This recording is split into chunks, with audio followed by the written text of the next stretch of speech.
네, 오늘 아침 뉴스의 맥을 짚어드리는 시간 뉴스 연구소. 김준일 시사평론가 그리고 CBS의 얼굴 김동빈 기자 나와 있습니다. 안녕하십니까? 안녕하십니까. 안녕하세요. 네, 안녕하세요. 첫 번째 뉴스부터 바로 갈게요. 명태균 호가 호위. 명태균 씨에 대해 구속영장이 청구가 됐고 오늘 구속영장 내용이 이제 공개가 되고 있습니다. 네, 그렇습니다. 그 A4 용지 8장 분량인데요. 이제 길지는 않습니다. 정치자금법 위반 혐의만 담겼어요. 네. 검찰은 명 씨가 김영선 전 의원에게 받은 세비 절반 약 7,600만 원 등을 공천의 대가로 받았다고 적시를 했습니다. 특히 검찰은 피의자가 국민의힘 당대표, 대통령 후보 부부 등 정치인들과의 친분 관계를 과시했다거나 내세워서 금전을 취한 사건이다. 이렇게 규정을 하고 있습니다. 그런데요, 대선 당시 명 씨가 윤석열 후보에게 무상 여론조사를 해준 대가로 김 전 의원 공천을 받아냈다는 의혹이거나 명 씨가 후보지 선정 과정에 개입했다고 알려진 창원 국가산업단지 내용은 영장에 들어있지 않았습니다. 일단 명태균 씨 구속영장에는 이런 얘기들은 빠져 있다라는 네. 말씀까지. 그리고 지금 의혹 보도, 추가 보도들이 계속 이어지고 있잖아요. 네, 그렇습니다. 그 윤석열 대통령과 명태균 씨가 통한 5월 9일 그날의 퍼즐이 점점 맞춰지고 있는데요. 이 5월 9일 아침 10시쯤에 이제 민주당이 공개한 거는 아침 10시쯤에 윤석열 대통령이랑 명태균 씨가 통화한 그 내용인데, 그러니까 5월 9일이라면 2022년 윤석열 대통령 취임 그 출범식 바로 전날입니다. 예. 그런데 여기서 이준석 대표, 당시 대표죠. 지금 네. 이준석 의원이고, 여기서 이준석 의원이 등장을 하는데요. 이 당일날 5월 9일 새벽에 명 씨는 당시 국민의힘 당대표였던 이준석 의원으로부터 윤석열 대통령이 김영선 경선하라고 하다던데 이런 문자를 받았다고 합니다. 이거는 또 명 씨의 컴퓨터에서 검찰이 확인한 메시지들인데요. 이준석 대표에게 명 씨는 확인해 보겠다 이렇게 답을 합니다. 그러고 나서 당일 오전 10시쯤 저희가 아는 대로 윤석열 대통령과 명 씨가 통화를 합니다. 이 통화 직후 명 씨는 이준석 대표에게 윤 대통령이 윤상현 의원에게 전화해서 김영선으로 전략 공천 주겠다고 말씀하셨다는 메시지를 보냅니다. 김영선 의원은 다음 날 실제로 전략 공천을 받습니다. 그러니까 이날이 그거잖아요. 윤석열 대통령이 녹취에서 김영선이 좀 주라고 했는데 당에서 말이 많네라고 했던 바로 그렇습니다. 그날 이 통화 전후로 명태균 씨와 이준석 대표 간에 당시 대표 간에 문자 메시지가 이렇게 있었다라는 보도가 지금 나오고 있다는 거죠. 예. 돈 봉투는 또 무슨 얘기입니까? 검찰이 명태균 씨 휴대전화에서 코바나 컨텐츠, 그러니까 김 여사가 운영한 전시기획 회사죠. 이 코바나 컨텐츠라고 적힌 돈 봉투 사진을 입수했다고 합니다. 네. 이 사진을 토대로 명 씨에게 물으니 교통비를 받았다 이렇게 진술을 한 겁니다. 교통비. 예, 명 씨는 그 금액에 대해서나 받은 시점에 대해서는 아직 밝히지 않고 있는데요. 다만 제 입장에선 조금 많았다 이렇게 진술을 했다고 하고요. 네. 김혜경 씨는 명 씨가 김 여사를 만나서 500만 원을 받았다 이런 취지로 말했다고 합니다. 검찰 수사에서 김 여사가 건넨 이 교통비가 무상 여론조사와 관계된 돈인지 어떤 명목인지 좀 파악돼야 될 부분으로 보입니다. 500만 원 그냥 일반인들 사이에서 이제 주고받았다라고 하기엔 좀 큰 돈인 것 같은데 적지 않은 돈이죠. 이 돈의 어떤 용처가 좀 규명이 돼야 될 것 같네요. 또 명태균 씨가 김건희 여사의 지방 일정 때 대통령 특별 열차에 탑승했다 이런 주장도 나오고 있습니다. 봉하마을 갈 때. 예, 그렇습니다. 김건희 여사의 지방 일정, 그러니까 봉하마을 이제 방문 당시에 강혜경 씨와 명 씨의 옛 회사인 김태일 전 미래한국연구소장, 더불어민주당 중심으로 같이 동승했다 이런 주장들이 나오고 있습니다. 요건 이제 민주당이 어제 강혜경 씨 그리고 김태열 씨를 불러서 같이 좀 논의를 했는데 그 자리에서 이런 증언이 나왔나 보더라고요. 이런 얘기까지 보도가 지금 계속 물밀듯이 나오고 있습니다. 김 대표. 예.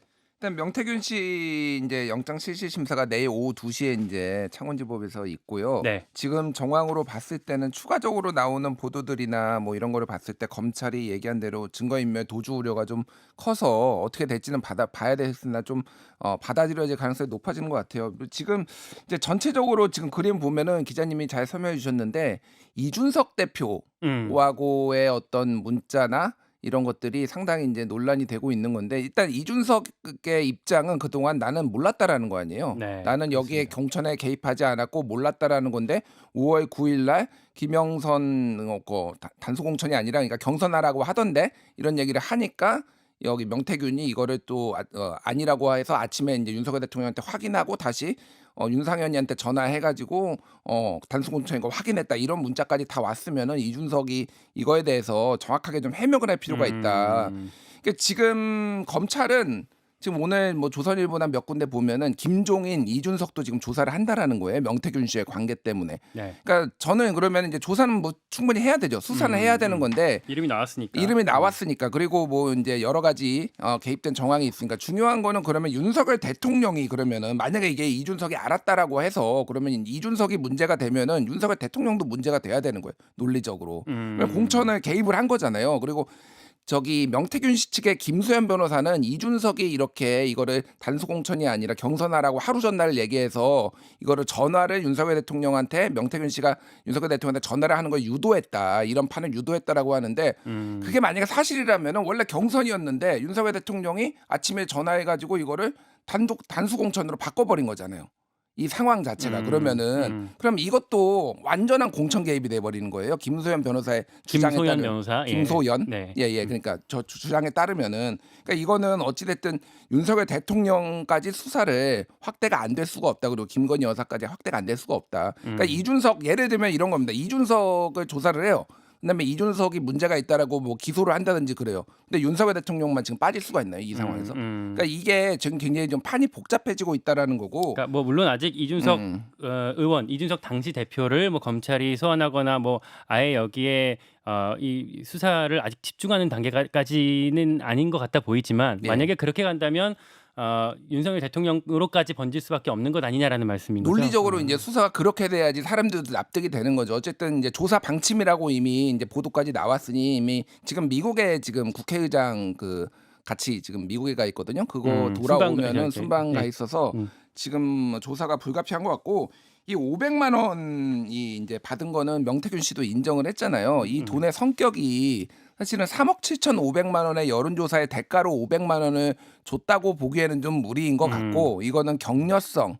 네, 이런 소문이 좀 있기는 했어요. 소문? 무슨 소문? 김건희 여사가 이를테면 격려금을 준다더라라는 소문이 네. 여의도 정가에 좀 파다에 김건희 여사 만나고 오면은 돈 이제 뭐 용돈 받을 수 있는 예, 뭐 정가에 그러니까 일종의 격려금이죠. 근데 네. 이게 김건희 여사가 이게 돈 주는 것 자체가 이제 뭐 문제가 있고 옛날 관행이에요. 그러니까 굉장히 오래된 옛날 DJ나 YS가 이렇게 뭐 누구 정치인들 만나면은 뭐 누구 만나면 주고 이런 거고 지금은 이제 이거는 크게 문제가 될 수 있고 지금 이 둘의 관계를 봤을 때 특히 명태균하고 김건희 여사 관계를 봤을 때 이거는 성격이 명확하게 좀 규명이 될 필요가 있다. 뭐 이렇게 보입니다. 나와야 돼. 이건 좀 규명해봐야 될 것 같네요. 네, 뭐 이 이슈도 오늘 우리 지금 인터뷰 통해서 뭐 특히 2부에 우리 박성민 대표 인터뷰 있거든요. 뭐 쭉 한번 계속 다뤄보도록 하겠습니다. 두 번째 이슈 가죠. 트럼프 먹구름. 트럼프 대통령 당선 이후에 뭐 미국 증시 뭐 되게 너무 지금 뭐 좋았다가 오늘 조금 어느 정도 조정이 있는 것 같더라고요. 네, 그렇습니다.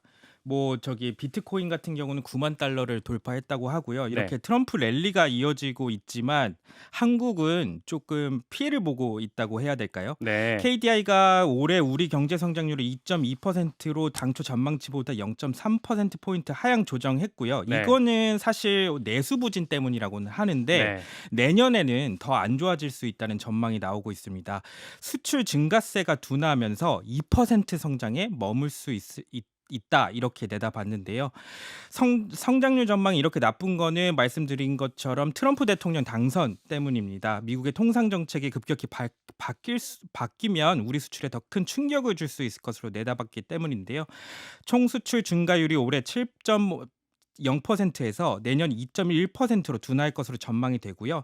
이게 트럼프 2기의 관세 장벽이 내년에는 현실화하지 않는다는 각본하에 그 기본 시나리오에 따른 것인데도 이 정도로 나온 겁니다. 그러니까 지금 트럼프 당선이 여기 반영이 된 거예요? KDI 전망치에? 아직 반영이 반영이 안 됐는데도 이 정도. 안 됐는데도 경제 성장률 전망이 하향 조정이 된 거고 이제 반영이 되면 더 좀 악화될 수 있다 이런 전망이 같이 나오고 있는 거죠. 아이고 걱정이 많습니다. 예, 지금 뭐 가계 부채도 계속 늘어나고 있고 경기 전망 계속 이제 부정적인 지표들이 계속 나오고 있는데 김준일 대표 어떻게 보고 계십니까? 그러니까 올해 3분기 성장률이 0.1이 나왔어요. 이게 음. 이제 1분기, 2분기, 3분기, 4분기에서 이거 누적해가지고 경쟁 성장률이 그렇죠. 이제 네. 나오는 거잖아요. 네. 그러니까 0.1이 나왔다라는 거는 이거는 이제 수정이 불가피했다 이미. 그래서 KDI는 2.5, 한은은 2.4 올해 경제 성장률을 이 정도로 예상을 했어요. 그런데 작년에는 이제 1.4%였고, 근데 대한민국 역사상 한 번도 1%대가 두 해 연속으로 나온 적이 없거든요. 그럼 어. 이런 이제 무슨 외환위기라든지 막 이런 음. 일이 아니면은 그러니까 이게 지금 굉장히 경제가 안 좋다라는 건데 여전히 정부에서는 이제 상저하고 얘기를 상당히 하고 있거든요. 상저하고 상반기에는 안 좋지만은 하반기에는 경제가 살아날 것이다. 작년에도 했던 얘기 아닌가요? 작년에도 했는데 그게 안 좋아서 1.4가 나왔고 네. 올해도 지금 상저하고로 얘기하고 있는데 지금 수출도 굉장히 둔화되고 있다. 뭐 이런 여러 가지 얘기가 나오고 있고요. 말씀하셨다시피 그러니까 내년에 지금 2% 성장이 힘들다라는 거예요. 근데 이게 지금 여러 가지 전망해 봤을 때 KDI도 그렇고 내년에 당장 트럼프가 20% 관세를 올리지는 않을 거다라는 거를 가정을 해가지고 했는데도 불구하고 지금 2%가 힘들다라는 거거든요. 지금 국제금융센터에 따르면은 주요 이제 세계의 투자은행 IB 8곳이 한국의 내년 성장률을 이제 성장률을 전망을 했는데 네. 뭐 예를 들면은 평균이 10월 말 평균이 2%로 지금 내년 거를 봤는데 뭐 HSBC 1.9, 노무라 1.9, 바클레이즈 1.8, 시티은행 1.8, JP모건 1.8 뭐 이래 가지고 이미 1%대로 한 대가 대부분이다 지금.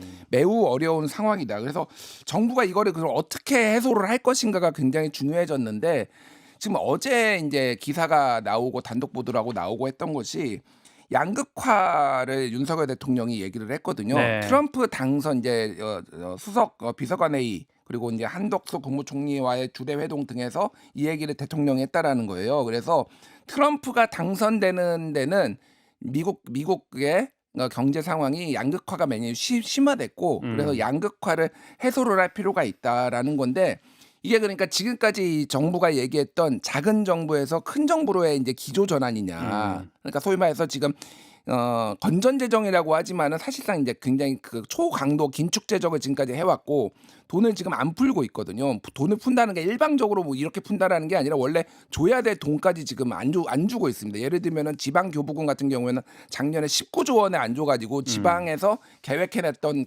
사업들이 다 취소가 절감되고 되고요. 그랬었죠. 올해도 한 6조 원, 7조 원 정도 지금 세수 펑크 29조 6천억을 메우기 위해서 지금 안 줘버린다라는 네. 거예요. 그러니까 이런 기조가 이제 바뀔 것이냐라고 지금 관심이 굉장히 쏠리고 있는데 현재로서는 또 현금 지원은 안 한다. 뭐 이런 또 기조가 있어. 그러니까 현금 지금 뭐 살포 지원에 대해서는 상당히 이제 대통령이 거부감을 느끼고 있는 것도 사실이지만은 재정 정책이라는 게 결국은 정부가 돈을 써야 되는 거거든요. 그래서 지금 어제 이제 기사 나온 거 보면은 소상공인 대책을 내달 초에 이제 대통령실이 발표를 하는데 여러 가지 뭐 대책이 있는데 노쇼에 대한 대책도 포함이 된다라는 거예요. 노쇼. 그러니까 예약해놓고 네. 안 오는 거. 네. 어떻게 그 대책이 뭐가 있어요, 그게? 모르겠습니다. 그러니까 제가 말씀드린 거 뭐냐면은 네. 뭐 이게 여러 가지 뭐 자영업자 대책 중에 하나겠죠. 네. 근데 지금 노쇼 대책을 하면은 자영업자가 살아납니까? 이게 그러니까 대통령이 나서 가지고 할 정도의 사안이 아닌 것 같아요. 제가 보기에는 이거는 다른 부처에서 장관이나 뭐 이렇게 대책을 내놔야 되는데 이거가 보도가 나오고 나서 아 진짜 대단히 한가하구나. 대통령이 굉장히 한가하구나 그 이런 얘기들이 상황이 나오고 너무 있어요. 어려운 것 같은 게 말씀하신 네. 것처럼 재정 정책도 지금 뭐 확장하기도 좀 곤란한 상황이 있지만 또 나름대로 마중물이 필요한 건 또 사실이고 통화 정책을 하기에도 금리를 또 낮출 필요성이 있을 텐데 또 가계 부채가 또 많아지고 뭐 여러 가지로 너무 어려운 형국에서 심지어 트럼프 당선 이후에 뭐 관세 뭐 올릴 가능성이 있고 이런 좀 우리 기업들도 수출이 더 어려워지는 거 아닙니까? 그럼 여러 가지로 되게 곤란한 형국에 있는 것 같은데 이 부분에 대한 대책이나 이런 것들도 좀 더 면밀하게 따져봐야 될 필요가 있을 것 같습니다. 근데 이런 상황에서 지금 그 네. 골프 논란이 지금 계속 일파만파 아, 커지고 있어요. 골프 논란. 그러니까 지금 녹화뉴스가 처음 이제 보도를 한 게 지난 7일에 11월 7일에 기자회견하고 네. 이틀 뒤인 토요일에 라운딩을 했다라는 거 아니에요, 골프를. 윤석열 대통령이 그런데 다음 날 이제 이게 CBS나 이제 언론들이 취재를 들어가니까 중앙일보 단독으로 해가지고 용산 관계자발로 해가지고 트럼프 대통령하고 만나기 위해 라운딩을 하기 위해 연습에 들어갔다라는 거잖아요. 시차상으로. 그래서 시점적으로도 기자회견 반성하고 이렇게 하는 게 맞느냐라는 건데 지금 오늘 아침에 이제 녹화뉴스 단독 보도를 보면은 지난 2일 그러니까 11월 2일 그리고 10월 12일에도 태능 체력 단련장 여기 이제 군 골프 연습장이거든요. 네, 태능 여기에서도 라운딩을 했다라는 거예요. 윤석열 대통령이 그러니까 이거는 트럼프 당선되기 전입니다. 그렇죠. 예. 네. 그러니까 이거 제가 알기로는 이거 CBS에서 오랫동안 이거를 잠복 취재를 했던 걸로 알고 있어요. 그래서 아, 그래요? 예. 저도 몰랐는데. 예. 저도 뭐 CBS에서 들은 게 아니라 딴 데서 전해 들은 건데 오랫동안 잠복 취재를 해가지고 네. 대통령이 골프장을 자주 간다더라 그래가지고 이거를 다 그 대통령 차량이 들락날락거리는 거 다 확인을 한 거예요. 그런데 갑자기 트럼프랑 치려고 한다라고 얘기를 했다가 지금 그 전부터 지금 트럼프 당선하고 무관하게 지금 쳤다라는 거는 글쎄 뭐 트럼프도 재임 기간 동안 350번 정도 골프를 쳤는데 우리나라 정서 지금 그리고 대통령 지지율 10%대 나오고 있는데 지금 골프를 친다? 이게 좀 게다가 거짓말까지 지금 사실상 지금 해명이 나오면은 굉장히 좀 파장이 클 것 같습니다. 이 부분도 어쨌든 대통령실에서 설명이 필요할 것 같네요. 그리고 이제 트럼프는 당선자죠 지금. 그리고 전 대통령과 당선자 신분이라는 말씀 좀 언급해서 드리겠습니다. 세 번째 뉴스 가겠습니다. 계획 범죄로 드러난 북한강 사건. 북한강 사건 이제 현역 장교가 살인 사건 피의자로 나와 예. 있는 사건이죠. 피의자 신상이 오늘 공개가 된다고요. 예, 그렇습니다. 그 직장 동료를 살해하고 시신을 훼손해 강원 화천 북한강에 유기한 군장교 신상 정보가 오늘 공개됩니다. 공개 내용은 이름이나 나이, 사진 등 신상 정보인데요.